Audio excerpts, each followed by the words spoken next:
And so we're encouraging you to be a selective sifter as you pick from the past, or as you pick from the present, or as you pick from the future. But we're encouraging you to care about how you feel. In fact, we're encouraging you to only care about how you feel. In fact, we're encouraging you to, for the most part, forget about your action journey altogether and let it be a vibrational, emotional journey. Because if you will do that, if you will care more about how you feel about what's happening or about what's not happening than you do about whether it happens or not, now you've got it, you see. So someone says to you, how are you coming on that goal that you've been talking about? And you say, it's right on track. And they say, oh, has it begun to unfold in a way that you can see it? And you say, it's right on track. And they say, but has the money come in? Has the lover come in? Did you find the house you've been looking for? Did you lose that weight you've been wanting to lose? What's happened? And you say, it's right on track. And they say, no, I don't think you're understanding my question. What physical evidence do you have that is giving you the license to feel better?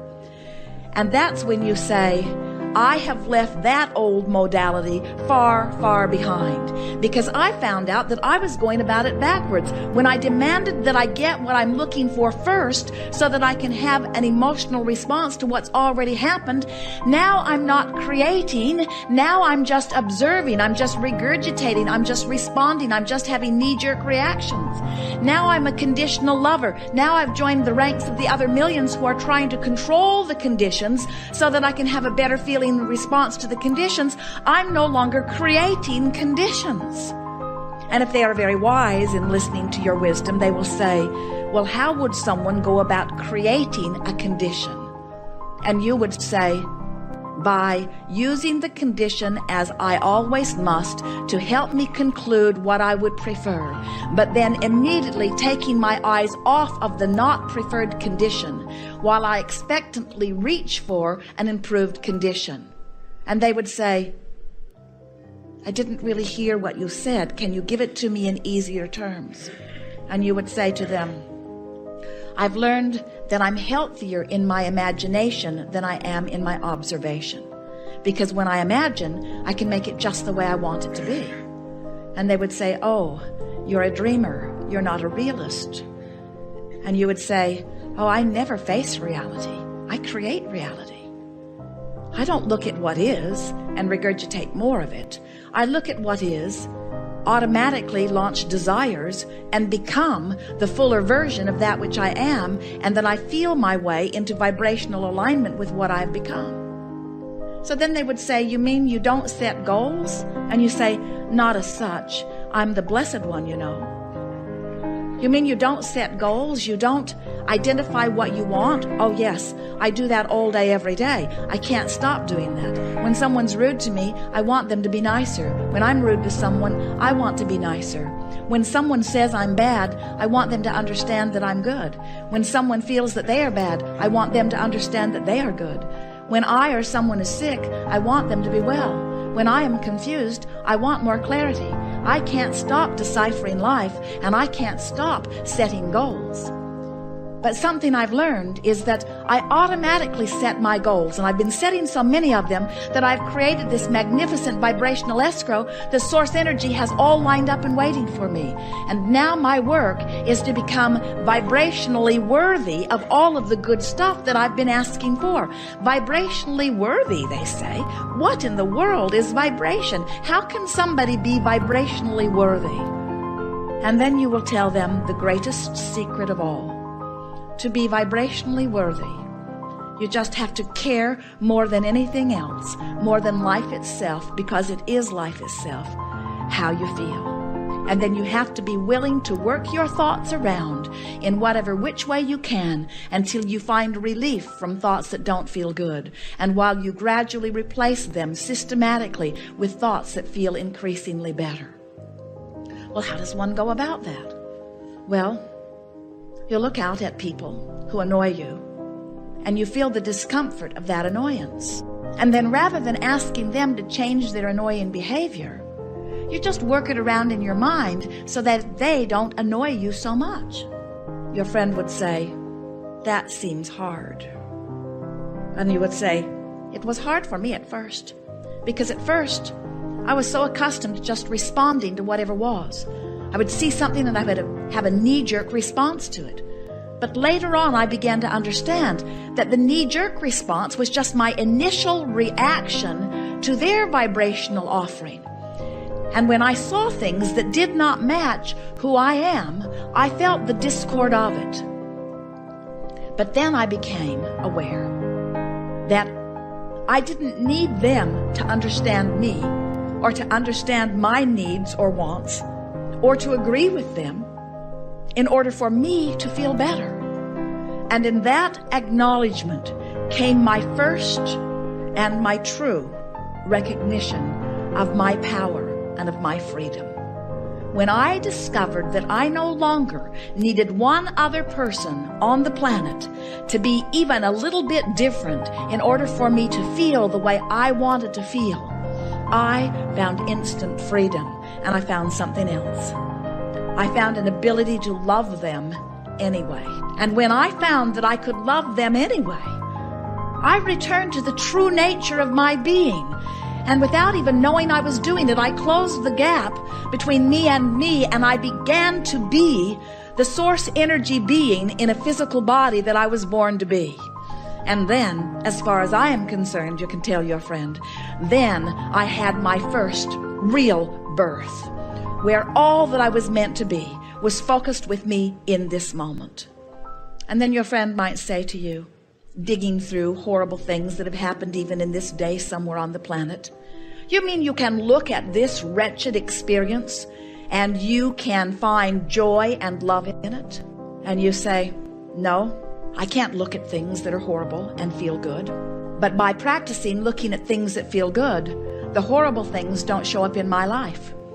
I have to look pretty hard to find them. Law of attraction doesn't bring me the horrible things when I've tuned myself to the well-being things.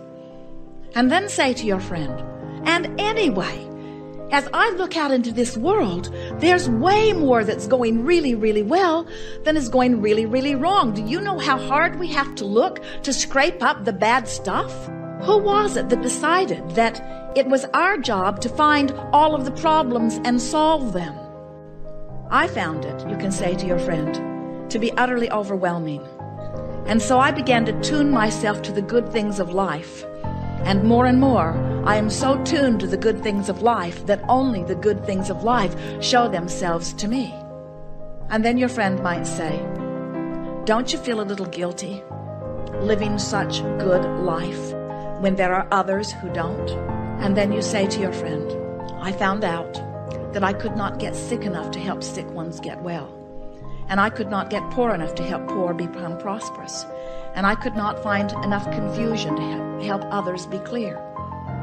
I discovered that through the clarity of my example, by caring about how I feel, and every day contouring myself to vibrational alignment with what feels good, that I not only became the non-physical energy in a physical body that I was born to be, but then, and only then, did I offer a strong enough signal that those who were seeking that sort of clarity could make their way to me. And then you can say to your friend, I believe that you are such a person. I believe that you have made your way to me because of the clarity of my being and because of the power of your wanting. I do not believe that if you did not have something for me and I did not have something for you, that we would even be having this interaction. Law of attraction has put us together for a reason. And then your friend might say, are you saying to me that you have all of the answers to all of the questions and that you are the only one who knows what's right and that I should try to figure out what it is that you are living and I should try to copy your life experience and believe as you believe and do as you do? And you will smile and say, no, not at all. I am not here to tell you what to do or to guide your experience. I just want to teach through the clarity of my example that you are the creator of your experience as I am the creator of mine. And you get to choose everything that comes to you as I get to choose everything that comes to me. And I would not for a moment assume that I should be able to choose for you. I haven't lived your life. I haven't walked in your shoes. I haven't lived your contrast. I haven't given birth to your desires, but you have. I say, as a teacher that you were born to be, I have come forth to express the example that we are all blessed beings who deserve a wonderful life, and that we get to choose the details of that wonderful life bit by bit, piece by piece. We get to conform to the well-being of our choice, and the universe and law of attraction will make it a reality. And then your friend may very well say to you, I think that you are nutty. I do not understand vibration. I do not understand emotion. I do not understand anything that you have said. But it has been nice talking with you just the same. And you will say to your friend, I have enjoyed this interaction immensely, because I understand who we all are, and I think that life is supposed to be good. And if this conversation has helped you to reach a little bit more for something that feels good to you, then I think that we've had a very good moment together. But what you do is totally up to you. And friend, you will say, in any event, I absolutely adore you. Whichever way it goes, never question my love for you. And then your friend might say, then you will always be there for me, right? No matter how bad my life gets, I can count on you to be there. And you will say, no, I will be like the spirit within you. When you choose something that feels awful to you, I won't be there. Well, what kind of a friend are you? They would say. Well, I'm a true friend. I'm a friend who has deliberately worked my way up the emotional scale, and I'm mostly in vibrational alignment with things that feel really good. And I will promise you that I will stay here as best I can, and I will offer that signal so that anytime you get anywhere near it, law of attraction will put us together. And so I would like to make this promise to you, my friend, you will say to your friend. You will find me when you are feeling best. When you are loving yourself most, I'll be there. When you are loving me most, I'll be there. When you are loving life most, I'll be there. When you are loving your government most, I'll be there. When you are loving your experience in the moment, I'll be there. But what if I need you? What if I find myself in a horrible place? Well, you may not see me, but there will be someone there for you. Someone perfectly vibrationally matching where you are, who will amplify for you where you are. And just beyond that person who is amplifying exactly where you are will be another who represents the best that you can reach for from where you are. And eventually you will be led by one to another, and by to another to another, and by another to another, and another to another, and eventually you'll find your way back to me. Oh, so you do think you have all the answers. So you do think that you're the one who is the only one that is in the good place. And then you will give them the most important message of all. No, I'm not guiding you to anything specific, just to the feeling of well-being that is inherently who we all are. I want to be, you can say to them, and from what we feel from you, you can say it accurately. I want to be for you what I promised you I would be. I want to be an example of someone who always strives for fullest connection to source energy.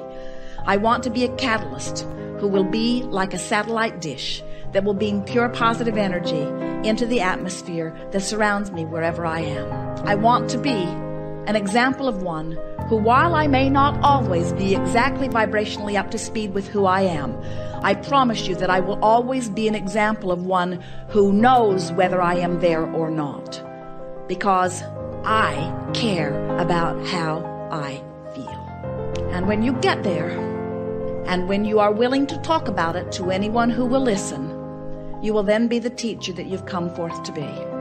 Because as long as you are willing to beat the drum of what's happening on the planet willy-nilly, indiscriminately, as long as you are willing to give your attention to things whether they feel good or bad, as long as you are willing to become a vibrational match to anything that does not feel good to you, then you are not the teacher that you have come forth to be.